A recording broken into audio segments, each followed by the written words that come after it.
Good day everyone, I'm Julie Andy Baun. The two BSP's short-term monetary instruments that I'm going to discuss are the Overnight Reverse Repurchase Agreement and BSP Securities. So paano nga ba nagwo-work ang Overnight Reverse Repurchase Agreement? The purchase of securities with the agreement to sell them at a higher price at a specific future date. So gaya nga nasabi ni Ma'am Katsi sa discussion video, ito ay transaction na kung saan ang isang party ay bumibili ng security from another with an agreement na ang second party ay bibilhin niya ulit ang security na yon the following day. Usually at a slightly higher price in order to provide the cash provider interest. Overnight reverse purchase agreements are a common form of safe, collateralized investment, typically overnight and often using treasury securities. The BSP acts as a seller of government securities, and the bank's payment to the BSP has a contractionary effect on liquidity. So, for example, sobra-sobra na ang nagsisirculate na pera sa economy. Ang BSP ay magbebenta ng government securities at dahil doon ay magkakaroon ng contractionary effect sa liquidity. So, sino nga ba ang bumibili ng security sa BSP? The banks or other financial institution buy securities with the proviso that the BSP repurchase the same securities the following day. So dito ay nagkakaroon ng investment dahil kapag binili ulit ng BSP sa bank ang security ay bibilhin niya iyon sa mas mataas na value dahil iyon sa interest rate. So dito, dahil ang BSP ang seller ng securities, nagsisilbi itong reverse repo or reverse repurchase agreement.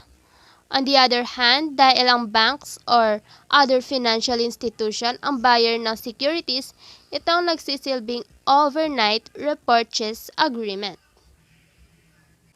Overnight reverse repo facility helps provide a floor under overnight interest rates by acting as an alternative investment for a broad base of money market investors when rates fall below the interest on reserve balances rate. Gaya nga ng sabi ko kanina, dahil sa overnight interest rates ay nagsisilbi itong investment. At dahil ang BSP ay pwedeng magbenta at i-repurchase ulit ang securities from banks, ay nakokontrol or namamanipulate at namomonitor ang inflation, liquidity, at money supply sa economy. So next is the BSP securities. It refers to BSP bills or BSP bonds. So, hindi lang pala siya basta bonds. Pwede din ang BSP bills. In order to provide the Bangko Sentral with effective instruments for open market operations, the Bangko Sentral may issue, place, buy, and sell negotiable securities and indebtedness of the Bangko Sentral. So, gaya nga nang na-discuss ko kanina sa overnight reverse repurchase agreement, ito mismo yung instrument na ginagamit ng BSP para sa transaction na iyon, na kung saan ang BSP ay pwedeng bumili, magbenta at mag-issue ng BSP securities para ma-manage ang liquidity ng financial system. Kapag maraming excess money ang umiikot sa economy, nagbebenta ng securities ang BSP sa mga banks at ito yung tinatawag na contractionary. Expansionary naman kapag ang BSP ay bumibili ng bonds sa mga banks. And that's all about overnight reverse repurchase agreement and BSP securities. The term deposit facility is a liquidity absorption means or risk brought on by a lack of coordination and integration between the financial and monetary policies, which is required to issue large loans in the financial policy framework, respectively. Commonly used by central banks for liquidity management. The TDF is used to withdraw a large part of the BSP policy rate. The BSP offers three tenors: 7 days, 14 days, and 28 days in its term deposit. The 7-day and 28-day tenors were initially offered. The BSP offering a 14-day tenor during its February 14, 2018 TDF auction is in response to the strong interest of counterparties. The possibility of offering longer tenors can be considered in the future, depending on the liquidity needs and preferences of the market. Pretermination is prohibited for the 7-day tenor, but is allowed for the 14-day and 28-day tenors after a 7-day holding period at the appropriate pre-termination rate. The TDF auction is operated using a variable rate multiple price standard in order to bring short-term interest rates within a reasonably close range to the policy rate. Ginagamit ito to magnet money supply to the policy rate na ginagawa ng BSP over time at inimplement nito to mandate to provide financial stability and to balance inflation. Standing liquidity facilities. The standing overnight liquidity facilities are available on demand to qualified counterparties. The overnight lending facility, equivalent to RP in the old system, is in principle not constrained in volume but in practice depends mainly on the available collateral held by BSP counterparties. Meanwhile, the overnight deposit facility is likewise unlimited in volume to help absorb any residual system liquidity and constrain market rates from falling below the corridor. Good day, guys. Good day, ma'am. Today I'm going to discuss to you the fifth short-term monetary instrument of the BSP, the rediscounting. I'm John Asher Valencia, the reporter for today. Let's talk about what is rediscounting. Rediscounting allows qualified banks under the supervision of the Bangko Sentral Pilipinas to acquire loans or advance from the BSP utilizing the eligible papers of their end user borrower as collateral or pledge. So sa madaling salita, inaalaw ng BSP na ay inaalaw ng qualified banks under the BSP yung mga borrower or lender na na mangutang sa kanila in exchange of eligible papers. What are the eligible papers? Example, these are the promissory notes or what do you call that?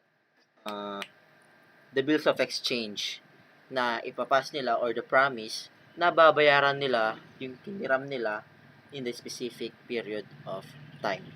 It is a standing credit facility that enables banks to refinance the loans they give to their customers in order to help them fulfill short-term liquidity demands. So, I have an example here of rediscounting. I've searched an example of rediscounting and ito yung sa tingin kong mas maintindihan ng bawat isa. Consider a situation in which a client borrows $10,000 from a bank and signs a promissory note promising to return the lender 12,500 after a year.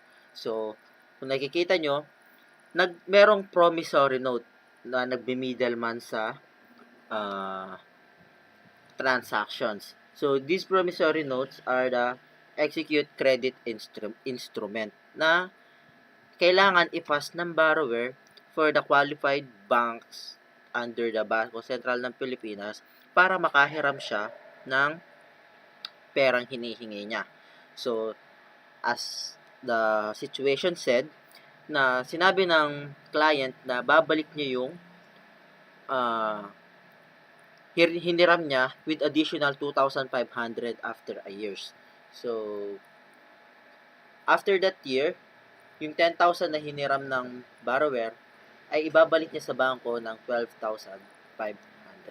So, that is the example of rediscounting.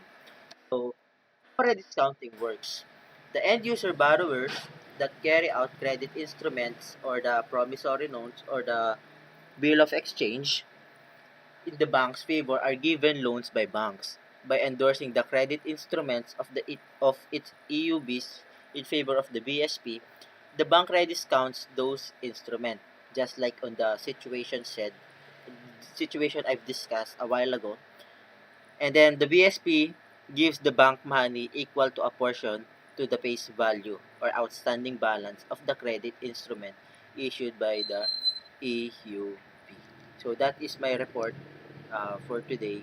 Thank you for listening. Hi, I am Jashreen Virais, and I'm going to discuss about overdraft credit line. This is one of the BSP's short-term monetary instruments.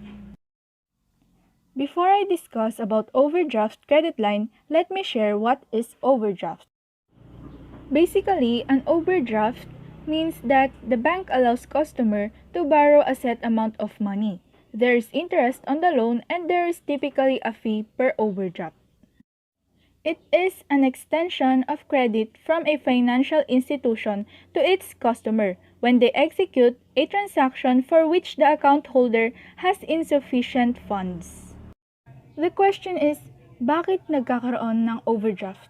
First, because of insufficient funds. Hindi sapat ang pondo ni account holder. Sino ba si account holder? Siya ay si customer at maituturing siyang borrower sapagkat nagkulang siya. Nagkulang siya saan? Sa pera para sa isang transaction. At upang punan ang pagkukulang ni customer, nariyan sa tabi niya ang mga financial institutions upang magpahiram ng pera. Ngunit bilang kapalit, papatawan ni financial institution ng interest si customer bilang kapalit ng pagtulong niya.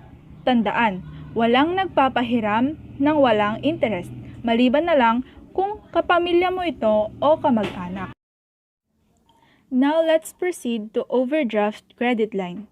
An overdraft line of credit is a loan attached to your checking account. When we say checking account, ito yung account na magagamit natin to easily deposit and withdraw money from our daily transaction. So, if you run out of money and you've been approved by your bank for this type of add-on, the line of credit can cover expenses so that you don't bounce checks, miss payments, or have your debit card denied. Some banks also allow you to access the line of credit if you need emergency cash. As you can see, there is an illustration. May tao, lubid, kamay, at dagat. The person portrays the character of the account holder or yung tinatawag nating customer.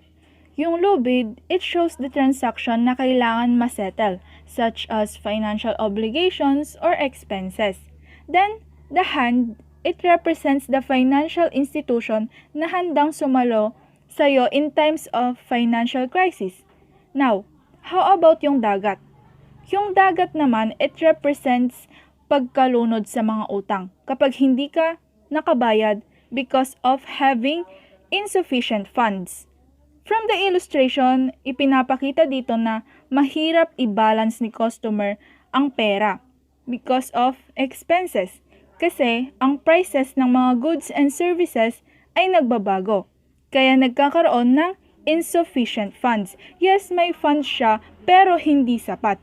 And now, para hindi siya mahulog sa dagat at malunod sa pagkakautang, nariyan yung kamay na sasalo sa kanya, which is yung financial institution. Bilang kapalit ng pagtulong ni financial institution, syempre magpapataw siya niyan ng karagdagang interest. How BSP regulates overdraft credit line? The BSP also makes available an overdraft credit line or OCL to banks participating directly in the clearing operations of the Philippine Clearing House Corporation to cover shortfalls in the bank's demand deposit accounts with the BSP arising from clearing operations. Kung kanina sa mga example, ang nangyayari, si bank ang nagpapahiram kay customer.